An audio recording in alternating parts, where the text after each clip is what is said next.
আমরা লাস্ট করেছিলাম আধুনিক দীর্ঘ পর্যায় সারণী তৈরি করে নিয়েছিলাম।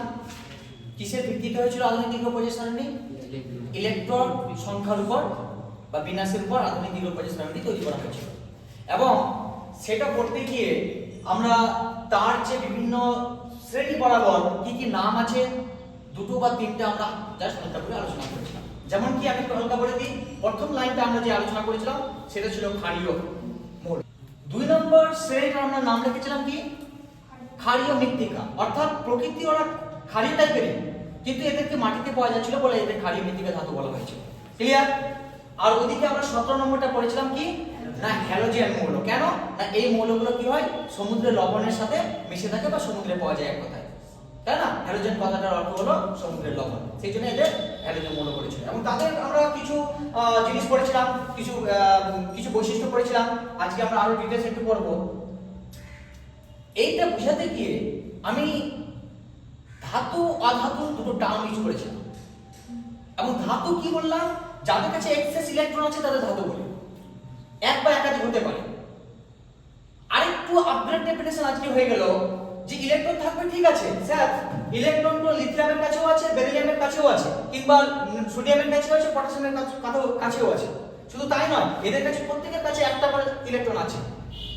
ধাতু ডেফিনেশন একটু আপগ্রেড হলো যে ইলেকট্রন শুধু থাকলে হবে না, যে খুব সহজে ইলেকট্রনটা দান করতে চাইবে তাকে ধাতু বলে।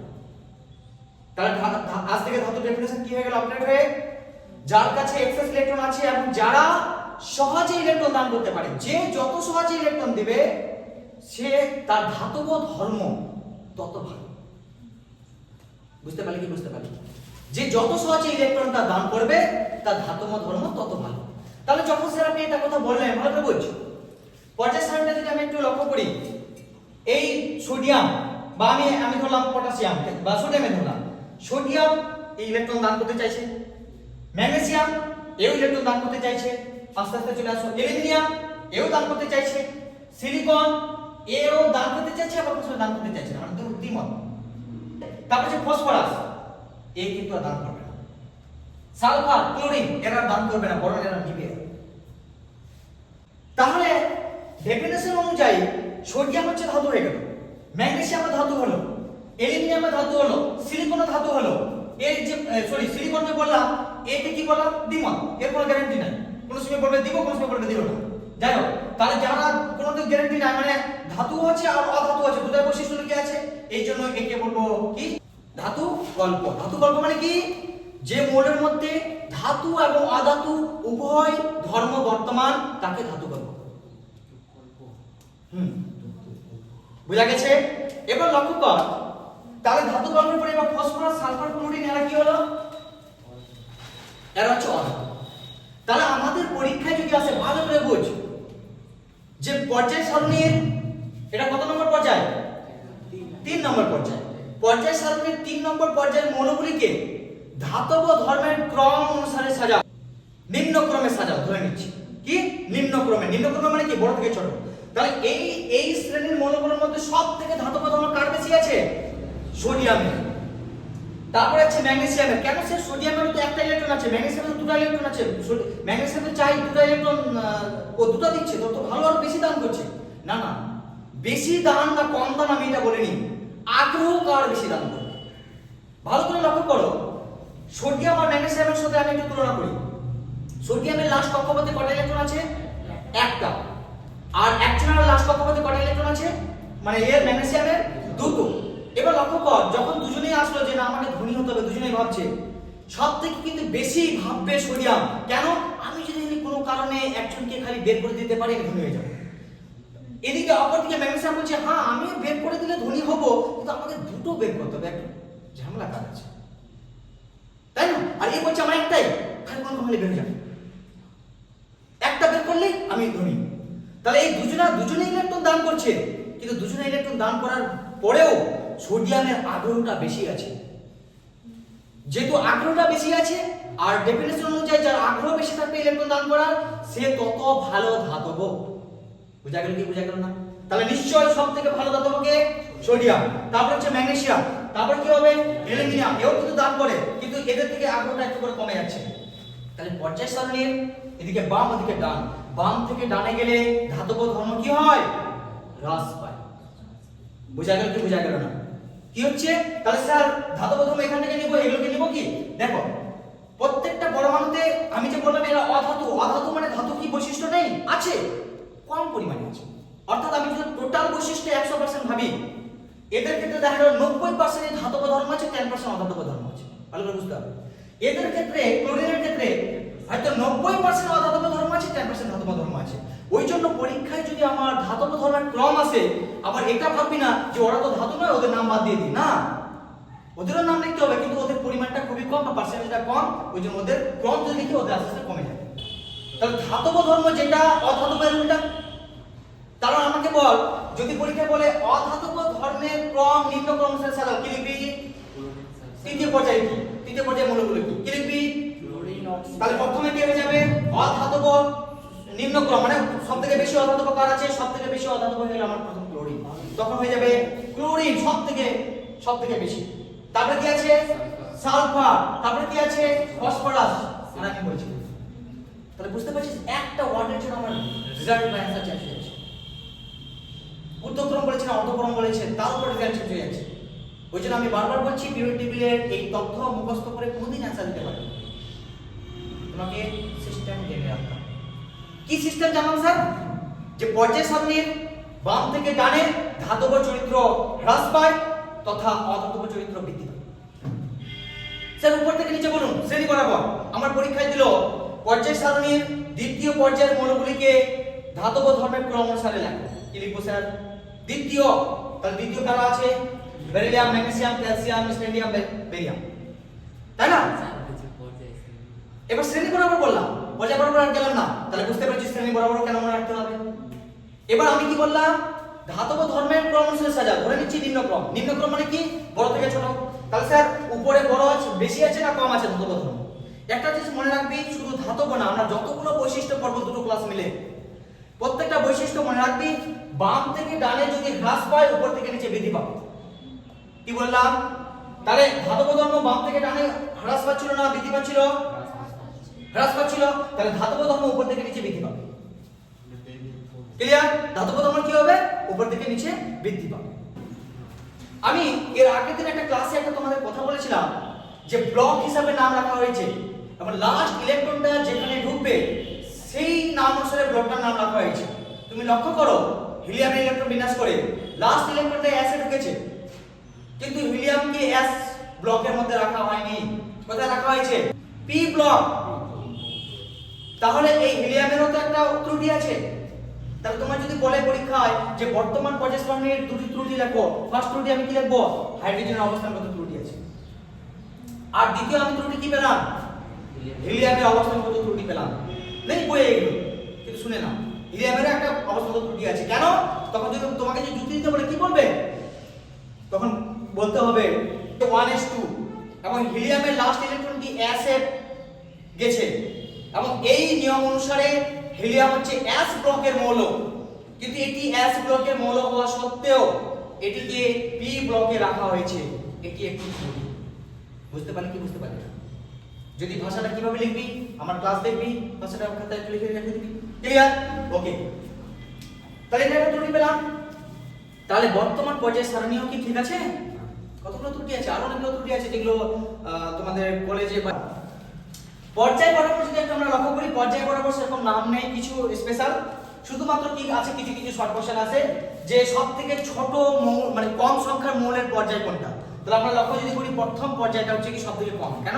মাত্র দুখানা মৌল আছে। তারপরে কি আছে? 3, 2 এবং 3 ছোট আছে। তোমার অনেক সময় কোশ্চেন আছে যে আধুনিক দীর্ঘ পর্যায় সারণীতে প্রথম দীর্ঘ পর্যায় কোনটি? প্রথম দীর্ঘ পর্যায় কোনটি? প্রথম দীর্ঘ পর্যায় হচ্ছে তোমার এটা। কোনটা বললাম? এই যে প্রথম নম্বর 1 2 3 4 4 নম্বর। অর্থাৎ চতুর্থ পর্যায় হচ্ছে প্রথম দীর্ঘ পর্যায়। দীর্ঘ পর্যায় মানে কি সবথেকে বেশি মৌল আছে।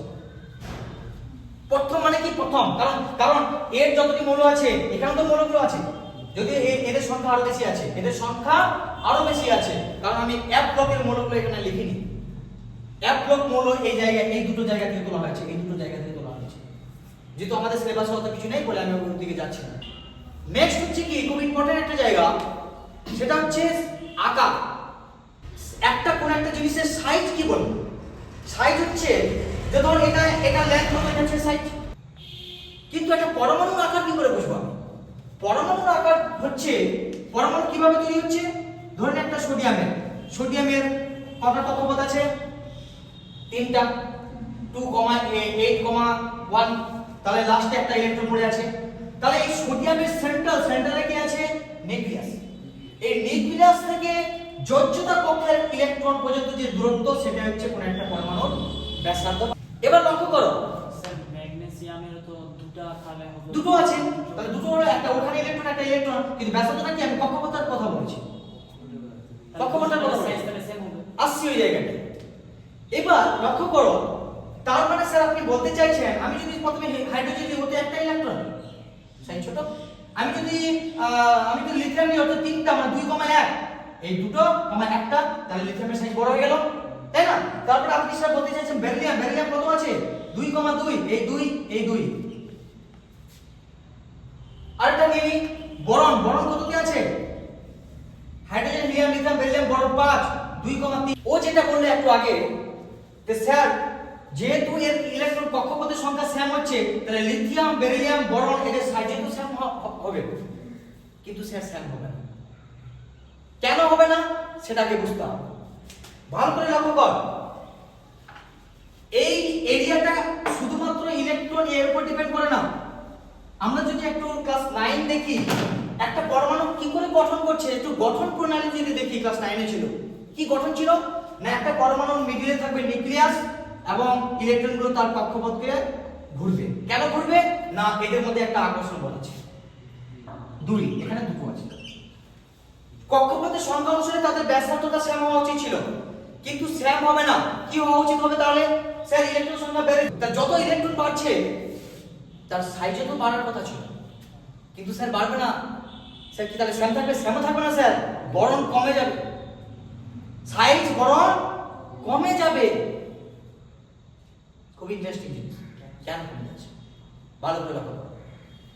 এই সোডিয়াম কি বললাম একটু আগে, সোডিয়াম কি চাইছে? এই একটা ইলেকট্রন আমি দান করি, তার মানে আমি যদি সেন্ট্রালকে বাপ ভাবি আর এই ইলেকট্রনটাকে বেটা ভাবি, এই বাপ বেটা সম্পর্কটা খুব একটা ভালো নেই। বাপ কি চাইছে? এই বেটা কোথা চলে গেলে আমি শান্তি পাই। তার মানে এই সম্পর্কটা ভালো নাই, মানে এই ফিজিক্সের ভাষায় কি, এই বন্ধন শক্তিটা দুর্বল, ভালো করে বুঝো। আর এই বন্ধনটার মানে ব্যাসার্ধটাই হচ্ছে কোন একটা পরমাণু সাইজ। অপরদিকে লক্ষ্য করো, ম্যাগনেসিয়াম এও দান করতে চাইছে, ভালো কথা, কিন্তু এর থেকে এর একটু মনটা একটু বেটার করতে একটু টান আছে, না পাঠিয়ে দিব, একটু খারাপ লাগছে। তার মানে কি এই শক্তিটা কি এর থেকে একটু বেশি, তাহলে এবার বাপ বেটার সম্পর্কটা একটু বেশি, মানে কি এই বেটা কি দূরে যাবে না কাছে আসবে? ওই জন্য ইলেকট্রন বাড়লেও ইলেকট্রনের বন্ধন শক্তিটা যদি বেড়ে যাচ্ছে, তা ইলেকট্রনটা একটু দূরে না গিয়ে আরো কাছে চলে আসে, তখন কি হয়ে যায়? কম্প্যাক্ট হয়ে যায়, জিনিসটা আরো ছোট হয়ে যায়। স্যার অ্যালুমিনিয়ামের ক্ষেত্রে লাস্ট কক্ষপথে 3টা থাকবে, তখন অ্যালুমিনিয়াম ভাবে 3টা আছে দান করে দেব, একটা থাকলে দান করার পর আগ্রহটা বেশি থাকে, 3টা আছে দান করবো না, এত টাকা দান করা যায়, তার মানে আগ্রহটা আরো কম, তার মানে বাপ বেটার সম্পর্কটা কি একটু আরো ভালো হয়ে যাচ্ছে ধরতে গেলে। তার মানে যত পর্যায় সারণীর বাম থেকে ডানে দেওয়া যাচ্ছে, ইলেকট্রন সংখ্যা বাড়ছে ঠিকই, তাহলে তাদের সাইজ বাড়ার কথা ছিল, কিন্তু বাড়ছে না, বরং আরো কমে যাচ্ছে। ফ্লোরিন দেখছে, ওরে বাবা আমার বাড়িতে তো 7টা না হয়ে গেছে, আর একখানা তো ইলেকট্রোলাইট বানাইবো, তাই না? মানে আমি ধরিয়ে যাব। তাহলে একটা কাজ করা যাক, এই 7খানাকে কাউকে দেওয়া যাবে না, আমার 7খানা আছে, কি করবে? আরো 7খানাকে আরো টেনে নেবে, বলবে আর অন্য জনকে খুঁজে বেড়াবে, কার খুঁজে বেড়াচ্ছে, আনতো একটা ধরে আমার 8খানা হয়ে যাবে। তার মানে বাপ বেটার সম্পর্ক আরো বেশি হয়ে গেছে, ধরতে পারলি কি ধরতে পারলি না? তাহলে এই সম্পর্ক বেশি হয়েছে মানে বন্ধন, ওদের মধ্যে যে ইলেকট্রন এবং নিউক্লিয়াসের মধ্যে যে টান বা আকর্ষণ, সেই আকর্ষণটা বেশি হয়ে গেছে। তাহলে আকর্ষণ যখন বেশি হয়ে যাবে, তখন তারা কাছাকাছি আসবে না, আর যখনই ইলেকট্রনগুলো ফ্লুরিনের কাছাকাছি, নিউক্লিয়াসের কাছাকাছি আসবে, তাহলে এটা কম্প্যাক্ট বা সাইজটা ছোট হয়ে যাবে না? এই জন্য ফ্লুরিনের এদের থেকে ইলেকট্রন সংখ্যা বেশি হওয়া সত্ত্বেও ওর সাইজ কিন্তু ছোট হচ্ছে। সাইজের এখানে আবার আস্তে আস্তে কমছে কমছে কমছে কমছে কমছে, আবার এখানে বেড়ে যাচ্ছে, এরা কিন্তু বেড়ে যায়, একমাত্র এখানে সাইজের ব্যতিক্রম আছে। কেন বেড়ে যাচ্ছে? কারণ ফ্লোরিন কি চাইছে যে আমার একটা দরকার, তাহলে নিজের বাচ্চাগুলোকে নিজে একদম আরো রাখছে, আর একটা অন্যজনকে আরো নিচ্ছে। আর নিয়ে নেওয়ার পর কি অত দরকার নেই, আমার নিষ্ক্রিয় আছে। তার মানে ফ্লুরিনের তুলনায় ওদের একটু টান শক্তি কম আছে আমার, ওই জন্য আবার সাইজটা বেড়ে যাচ্ছে। একমাত্র এটাই ব্যতিক্রম। এবার জায়গায় আসলাম, সেটা হচ্ছে কি আয়নায়ন শক্তি বা আয়নায়ন বিভব, দুটোর মিনিং একই। এর আরেকটা নাম আছে আয়নিক ভবন, ঠিক আছে? আরেকটা নাম আছে শুনবি, আয়নায়ন এনথালপি, এটারই নাম ক্লাস 12 এর বই আছে, 11 বা 12 এর বই আছে। ক্লিয়ার? এবার লক্ষ্য করো, যাই থাকুক না কেন বিভব বা শক্তি কার না আয়নায়ন কি জিনিস ভালো করে বুঝে আগে মুদ্রা কথা বলছি। মুদ্রা কথাটা হলো আয়নন বিভব বা আয়নন শক্তি হচ্ছে যে কোন একটা পরমাণুকে, এই টার্মটা বিভিন্ন বই বিভিন্ন ইউজ করেছে, প্রত্যেকটা আমি মিনিং বলছি। কোন বই ইউজ করেছে আলগাভাবে থাকা, আলগাভাবে মানে সবথেকে কম শক্তি আছে এরকম। কোন বই ইউজ করেছে যোজ্যতা কক্ষপথ, অর্থাৎ যোজ্যতা কক্ষপথ মানে সবথেকে লাস্টের কক্ষপথ, কিংবা কোন বই বলেছে সবথেকে কম শক্তি স্তরে থাকা কক্ষপথ। তিনটার মিনিং একই। তিনটার মিনিং কি বলছে, অর্থাৎ বোঝাতে চাইছে যে সবথেকে কম শক্তিতে ইলেকট্রন যেটা রাখা আছে, সবথেকে কম শক্তিতে ইলেকট্রন কোনটা রাখা আছে, দেখো এখানে ইলেকট্রনটা কাছাকাছি আছে মানে শক্তি বেশি আছে, এটা একটু দূরে একটু শক্তি কমে গেল, সবথেকে লাস্ট ইলেকট্রন কোনটা আছে, লাস্ট কক্ষপথে এটা লাস্ট। তাহলে এই ইলেকট্রনটা সবথেকে আলগাভাবে আছে বা কম শক্তিশালী বন্ধনে আছে, বা বাপ বেটার মধ্যে সম্পর্ক যদি পরিচালিত ভাষায় বলি সবথেকে খারাপ সম্পর্ক আছে, বাকিগুলো ছেলেগুলো বাপ বেটার ছেলে ভালো হয়ে আছে বা দূরে আছে। হ্যাঁ, যত দূরে আছে মানে তত সম্পর্কটা খারাপ হয়েছে, মানে ফিজিক্সের ভাষায় তার শক্তিটা তত কম আছে, বন্ধন শক্তিটা। ক্লিয়ার? কি না লাস্ট ইলেকট্রন বা সর্বনিম্ন শক্তি স্তরে যে ইলেকট্রনটা আছে বা আলগাভাবে যেটা ইলেকট্রন আছে কিংবা যোজ্যতা কক্ষে যে ইলেকট্রনটা আছে, যে কোনো একটা ওয়ার্ড ইউজ করতে পারো, সেই ইলেকট্রনটাকে বের করতে, মানে আমি ইলেকট্রনটাকে বের করতে চাইছি, ওই তো দিতেও চাইছে, আর তবু তো ছেড়ে দিবে, যত নিজের ছেলে হলো কেউ দেয় নাকি আবার, তবু দিতে চাইবে না, তবু একটা কিছু না কিছু প্রসেসে বের করতে হবে। তাহলে এই বের করার জন্য আমি মিনিমাম যে শক্তি অ্যাপ্লাই করব, সেই মিনিমাম শক্তিকে বলবো আমরা ওই পরমাণুটা কি আয়নায়ন এনথালপি বা আয়নায়ন শক্তি। তো প্রথম শর্ত হলো কি, যে পরমাণুটা যদি গ্যাসীয় অবস্থানে থাকে এবং তার যোজ্যতা কক্ষের ইলেকট্রনটিকে, যোজ্যতা কক্ষ মানে হচ্ছে যেই কক্ষপথে ইলেকট্রন আসবে বা যেই কক্ষপথে ইলেকট্রন দান করবে, সেই কক্ষপথটাকে বলা হয় যোজ্যতা কক্ষ। তাহলে এই যোজ্যতা কক্ষপথের শক্তি কম আছে বা এটা হচ্ছে আলগাভাবে আছে, ওই জন্য তিনটে ওয়ার্ড কোনো বই ইউজ করছি। যদি ইলেকট্রনটা থাকে সেই যোজ্যতা কক্ষ থেকে ইলেকট্রনটাকে কি একটা ইলেকট্রন, সবকটা না স্যার, যেমন ম্যাগনেসিয়ামের দুটো ছিল, দুটো না একটা ইলেকট্রন কি। এবার বল আমাকে স্যার যে সোডিয়াম থেকে যদি আমি একটা ইলেকট্রন বের করে নিই, কি করলাম আমি একটা ইলেকট্রন বের করে নিলাম, তাহলে কি হয়ে যাবে, একক ঘনত্ব যুক্ত সোডিয়াম প্লাস হয়ে যাবে না? তাহলে ওই জন্য ডেফিনেশনটাতে বলছে যে একটা ইলেকট্রনকে বের করতে তথা একক ঘনত্ব যুক্ত চার্জ তৈরি করতে যে মিনিমাম শক্তি দরকার, ম্যাক্সিমাম না মিনিমাম, যে ন্যূনতম শক্তি দরকার, সেই ন্যূনতম শক্তিকে বলবো ওই পরমাণুর আয়নাইজেশন বিভব বা শক্তি। এইবার লক্ষ্য করো মজার বিষয়, তাহলে পর্যায় সারণীর বাম থেকে ডানে যদি যায়, ভালো করে লক্ষ্য করো, সোডিয়াম কি চাইছিল, আমি একটু দান করে দিই। ম্যাগনেসিয়াম কি চাইছে, আমিও দান করে দিই, কিন্তু সোডিয়ামের থেকে আমার একটু মনটা আমদামদা বেশি, সহজে দিতে চাইছি না। অ্যালুমিনিয়াম কি চাইছে, এও বলছে আমিও দান করে দিই, কিন্তু আমাকে খুব একটা ভালো লাগছে না, দান করবো কি করবো না, মানে করে দিই এরকম, মানে আরো একটু মন খারাপ হয়ে গেছে। সিলিকন কি চাইছে, এ বলছে যে দান করবো কি করবো না, টেনশন পড়ে গেছে, মানে আগ্রহ আরো কমে গেছে। যেতে যেতে যেতে ফ্লোরিনের কাছে তুমি যাও, ফ্লোরিন কি বলছে, তুমি একটা তোমার ছেলেকে দাও, হ্যাঁ আমার সাথে হয়ে গেছে, একটা তুমি আরো আমাকে দাও। তার মানে কি দান করার প্রবণতা ফ্লোরিনের আরো কমে গেল। দান করার প্রবণতা কমে গেল মানে কি, সেই বন্ধন শক্তিটা বেড়ে গেল। ভালো করে বুঝ, তাহলে সোডিয়ামের বন্ধন শক্তিটা কি কম আছে, অনেক কম, এর বন্ধন শক্তিটা বেশি আছে, বড়দের সাইজ ছোট হয়ে গেছে। তাহলে আমি যখন একটা ইলেকট্রন সোডিয়ামের কাছে যাব আর একবার ফ্লোরিনের কাছে যাব, কে খুব সহজে দিয়ে দিবে আমাকে ইলেকট্রন, সোডিয়াম। খুব সহজে মানে কি কম শক্তি, একটু গরম করলাম ইলেকট্রন বেরিয়ে দিয়ে দিল। ফ্লোরিনকে ওই যতটা টেম্পারেচারে সোডিয়ামকে বলে দিয়ে দিল অত সহজে দিবে না, ফ্লোরিনকে দিবে কিন্তু আরো বেশি টেম্পারেচার দিতে, মানে শক্তি বেশি খরচা করতে হবে। ফিজিক্সের ভাষায় আয়নায়ন বিভব এর থেকে বেশি হবে। তাহলে পর্যায় সারণীর বাম থেকে ডানে গেলে পর্যায় সারণীর বাম থেকে ডানে গেলে আয়নের বিভব বা আয়নের শক্তি বাড়ে না কমে? বাড়ে। যদি আমাকে ক্রম লিখতে বলে এইবার লক্ষ্য করো, কিন্তু স্যার আমি যেটা রুলস বললাম স্যার এই রুলস এর মানবে না। এবার হ্যান্ডি শুরু হয়ে গেছে, এই রুলস মানবে না। এর যখন ক্রম হবে ব্যতিক্রম আছে, সেই ব্যতিক্রমটা আমি একটা প্রসেস বলে দিচ্ছি। যদি এই প্রসেসটা আমি ভিডিওতে ছাড়বো না, ওটা আমার বানানো প্রসেস আছে, আমি ভিডিওতে ছাড়বো না, তোমাদের বলে দিচ্ছি। এবার আমি যদি একটা শ্রেণী বরাবর লিখতে চাই, শ্রেণী বরাবর যে কোনো শ্রেণী, দুই না, এবার আমি তোর ধরে নিচ্ছি এ ধরে নিচ্ছি 17 নম্বর। তাহলে আমাকে যদি বলে 17 নম্বর শ্রেণীর মৌলগুলিকে আয়নাইজেশন বিভব বা আয়নাইজেশন শক্তি বা আয়নাইজেশন এনথালপি, এর আরেকটা নাম আছে বলবো, তাহলে সবথেকে বেশি কার হবে? ক্লোরিন। তারপরে কি হবে? ক্লোরিন, তারপরে ব্রোমিন, তারপরে আয়োডিন, তারপরে স্ট্যাটিন। এটা হওয়া উচিত ছিল, কিন্তু স্যার এটা হবে না স্যার, ব্যতিক্রম আছে স্যার। পর্যায়গত ব্যতিক্রম আছে, শ্রেণীগত ব্যতিক্রম আছে।